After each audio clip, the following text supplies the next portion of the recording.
dalam pikiran saya begini, sekolah yang begitu jauh dari pusat kota, tapi memiliki kreativitas luar biasa.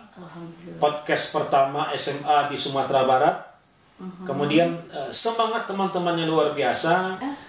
Kita mengembangkan masa depan peserta didik itu sesuai dengan kebutuhan dan karakteristik mereka.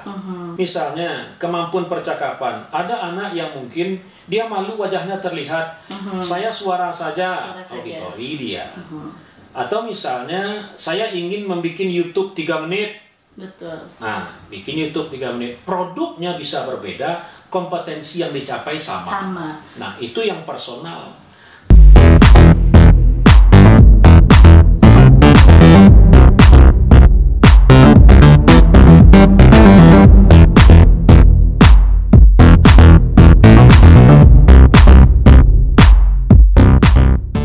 Assalamualaikum warahmatullahi wabarakatuh. Waalaikumsalam warahmatullahi wabarakatuh. Sahabat Sempati, berjumpa kembali di acara podcast Sempati. Kali ini kita kedatangan tamu spesial dari seorang instruktur yang cukup terkenal di wilayah Sumatera Barat, tepatnya dari LPMP Padang. Yuk kita tanya-tanya, siapa sih instruktur kita yang datang kali ini sebagai tamu spesial di sekolah kita. Assalamualaikum Pak. Waalaikumsalam Sensei. Bolehkah kami meminta lebih jauh nih perkenalan kita? Siapa nama Bapak? Mungkin sahabat Sempati di rumah juga pengen tahu siapakah tamu kita spesial kali ini. Silakan Baik, Bapak. terima kasih. Assalamualaikum warahmatullahi wabarakatuh. Waalaikumsalam Sahabat Sempati yang warahmatullahi saya hormati, seperti yang disampaikan oleh Sensei tadi, saya nama Iryasman. Sehari-hari dipanggil Inya. Sehari-hari bertugas sebagai Widya Prada di dulu namanya LPMP Sumatera Barat, sekarang namanya BBPMP. Oh, BBPMP udah bertukar. Balai Besar Penjaminan Mutu Pendidikan Provinsi Sumatera Barat, yang kantornya terletak di dalam kampus UNP. Nah, sahabat Sempati, Bapak Iryasman ini lebih akrab dipanggil Ini, jadi mulai sekarang saya akan memanggil beliau dengan yang biasa sehari-hari biar lebih akrab juga. Kita di Sempati TV ini saya manggil Ini aja Ini ya. Iya, saya juga manggil Sensei ya. Ah, boleh, oke Ini. Ini juga mungkin sahabat Sempati juga pada penasaran.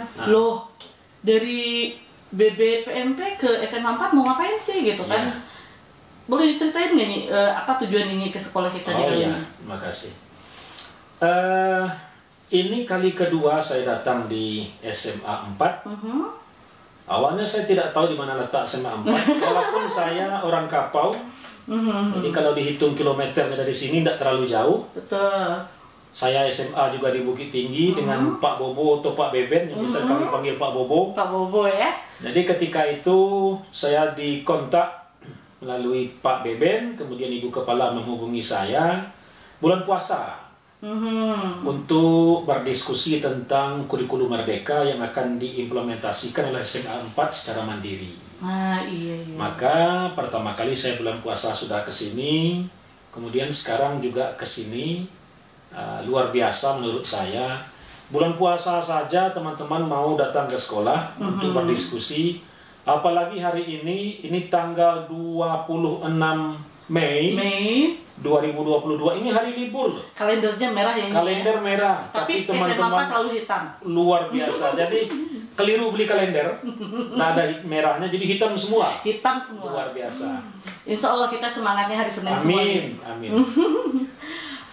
Kan ini tadi udah ketemu ya sama rekan-rekan guru dari SMA 4, pegawai dari SMA 4 yang mungkin insya Allah hari ini juga tadi kita udah cukup semangat mengikuti kegiatan dari pagi sampai sore ini sama Ini. Nah, tadi kan Ini juga bercerita berapa kilometer jaraknya dari Kapau. Terus setelah datang ke SMA 4, gimana tanggapan Ini tentang SMA 4 nih? Ya, makasih.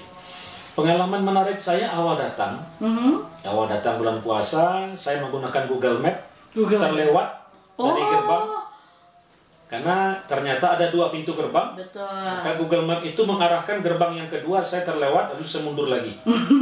Tadi saya berangkat ke sini, saya hati-hati betul menggunakan map, karena saya belum bisa menghafal simpang-simpang yang begitu banyak di Panganak sana. Banyak. Ya. Betul. Kemudian setelah sampai di sini, yang sampai ke ruangan ini baru hari ini. Baru hari ini. Sebelumnya karena bulan puasa, kita hanya bertemu di satu ruangan saja. Betul. Saya hanya masuk 2 ruangan, satu ruangan ibu kepala, satu lagi ruangan pertemuan. Hari ini saya diajak untuk berkeliling walaupun belum semuanya. Luar biasa, dalam pikiran saya begini, sekolah yang begitu jauh dari pusat kota, tapi memiliki kreativitas luar biasa. Podcast pertama SMA di Sumatera Barat. Kemudian semangat teman-temannya luar biasa, maka saya memandang begini. Semangat ini akan ada ketika sekolah itu nyaman. Jadi kalau dalam kurikulum sekarang dikatakan student well-being, anak-anak akan nyaman di sekolah kalau gurunya nyaman. Gurunya nyaman kalau kepala sekolahnya nyaman, kepala sekolahnya nyaman kalau pengawas sekolahnya nyaman. Maka lingkungan sekolah ini sangat nyaman. Jauh dari lingkungan pusat kota, sinyal telepon susah, kemudian internet susah, tetapi kemajuan teknologinya melebihi apa yang ada di pusat kota. Alhamdulillah, positif sekali ya sahabat Sempati tanggapan Inye tentang sekolah kita. Meskipun melalui perjuangan yang sangat panjang, tapi setidaknya kami masih bersyukur nih sekolah kami ada di Google Map gitu. Amin, amin. Tadi kita juga melaksanakan kegiatannya di ruangan perpustakaan ya, Nyi ya. Ya. Jadi ini ruangan podcast ini juga kebetulan ini adalah perluasan dari wilayah perpustakaan kami. Bisa dibilang ini adalah antenanya perpustakaan kami. Ya. Setelah ini masuk ke sini, gimana sih tanggapan ini tentang podcast Sempati ini, Nyi? Iya, jadi terima kasih. Pertama tadi saya masuk ke ruangan perpustakaan. Ruangan perpustakaan kita itu pertama dia sudah digital. Yang kedua, kenyamanan itu yang membuat mungkin anak-anak kita nyaman di sana. Dia sudah disetting sesuai dengan zaman now. Jadi anak-anak merasa tidak lagi masuk perpustakaan yang hanya tumpukan langsung buku. lihat buku gitu ya, Nyi ya. Tapi dia melihat ada bank mini. Saya tadi melihat bank mini. Kemudian ramah difabel. Lalu yang menarik buat saya ada bantal untuk lesehan untuk ya untuk golek-golek selayang ya, gitu ya. Nah, itu yang pertama. Kemudian setelah dibawa ke ruangan ini luar biasa, cerita dari Ibu Kepala, dari Pak Bobo tadi atau Pak Beben, sekarang Sensei, diawali dari semangat luar biasa, kesederhanaan yang diawali, tapi hasilnya luar biasa. Saya terkejut melihat peralatannya sudah seperti masuk TV saya sekarang ini. Ini level-level di Corbusier juga ini saya lihat. Lalu ini, kalau dari jauh luar biasa kelihatannya ini. Ternyata ini hasil kreativitas luar biasa. Dengan semangat, dengan kreativitas yang sederhana menjadi luar biasa. Insya Allah hal itu mungkin juga masih akan kita kembangkan ini ya. Amin. Karena mungkin kita juga ada selain untuk semangat sekolah sendiri ini, kita juga ada ingin untuk siswa juga belajar berkreativitas. Bagaimana, kenapa sampai ada Sempati TV, kenapa sampai ada Bank Mini. Jadi yang biasanya dulu orang berpikir literasi itu membaca, kita harus coba mengalihkannya. Kalau literasi itu banyak, bukan cuma literasi membaca, tapi ada juga literasi finansial, literasi juga yang termasuk ruangan ini mungkin kalau kategorinya dalam zaman sekarang ini literasi digital ini ya. Iya, literasi. Gitu. Nah, mungkin berkaitan dengan yang tadi Inye bilang kan, Inye datang kemari untuk membicarakan kurikulum merdeka ini. Iya. Orang kan taunya merdeka, oh asik merdeka dong, boleh belajar, boleh enggak. Itu sebenarnya kurikulum merdeka sendiri itu apa ya, Inye? Ya, jadi makasih Sensei. Kurikulum merdeka itu ada 3 aspek yang mau dimerdekakan dalam pembelajaran kita. Yang pertama, peserta didiknya atau siswanya. Kita mengembangkan masa depan peserta didik itu sesuai dengan kebutuhan dan karakteristik mereka. Karakteristik mereka sesuai dengan bakat, minat, kebutuhan, dan lingkungan mereka. Anak sekarang mengenal istilah fashion. Artinya anak akan dikembangkan sesuai dengan fashionnya. Sebagai contoh yang ruangan ini, anak kita sudah menjadi presenter, menjadi host, menjadi pembaca berita misalnya. Yang mungkin dulu zaman-zaman kami sekolah dengan Pak Beben atau Pak Bobo itu tidak ada. Dan tidak ada ruang untuk itu. Kenapa? Ya kurikulum dulu belum melihat peluang itu. Maka sekarang kurikulum sekarang melihat tantangan ke depan itu berbeda. Maka pertama dimerdekakan adalah bagaimana anak berkembang. Passionnya siswa itu juga diperhitungkan ya? Diperhitungkan. Yang kedua, kemerdekaan bagi guru mengajar. Guru merdeka dalam artian guru membimbing anak sesuai dengan fashion anak, tapi ada batasan-batasan capaian pembelajaran yang harus dikembangkan. Ya.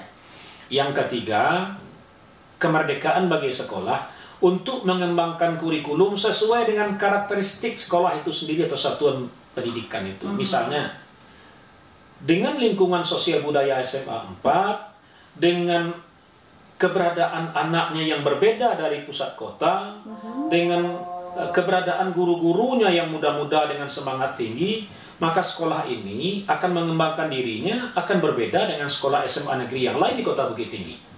Nah, jadi ada 3 hal yang dikembangkan, yang dimerdekakan.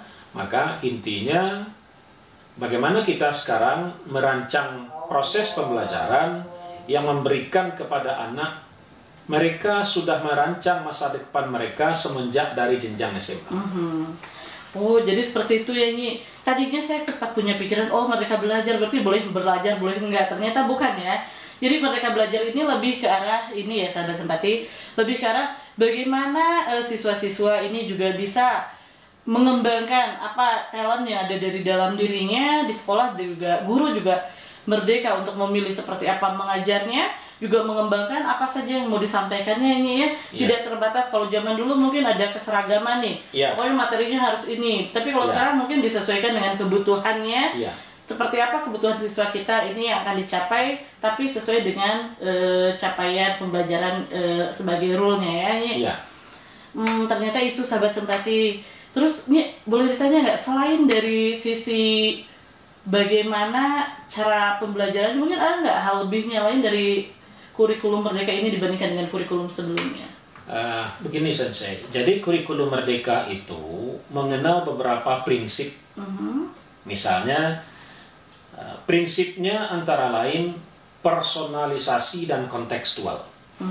Personalisasi, bagaimana kita mengembangkan pembelajaran sesuai dengan karakteristik personal peserta didik kita. Ada kita mengenal istilah pembelajaran berdiferensiasi. Guru akan mengembangkan 3 hal diferensiasi minimal. Pertama ada konten, yang kedua ada proses, yang ketiga ada produk. Ketiga-tiga ini disesuaikan dengan karakteristik peserta didik. Misalnya gaya belajar, ada anak kinestetik. Anak kinestetik bisa saja prosesnya itu akan berbeda yang dia inginkan dengan anak auditori. Maka itu kita layani. Kemudian sekarang contohnya ini podcast. Selama ini kita seragamkan, ada tugas di luar bahasa Jepang misalnya. Tugas itu sama. Sekarang yang ditanya, kompetensi yang mau dicapai apa? Misalnya kemampuan menggunakan percakapan dalam bahasa Jepang. Betul. Nah, sekarang kalau dulu sama polanya mungkin. Pokoknya kalau video saja. Video saja. Sekarang dikembalikan ke mereka. Misalnya kemampuan percakapan. Ada anak yang mungkin dia malu wajahnya terlihat. Saya suara saja. Auditori dia. Atau misalnya saya ingin membuat YouTube 3 menit.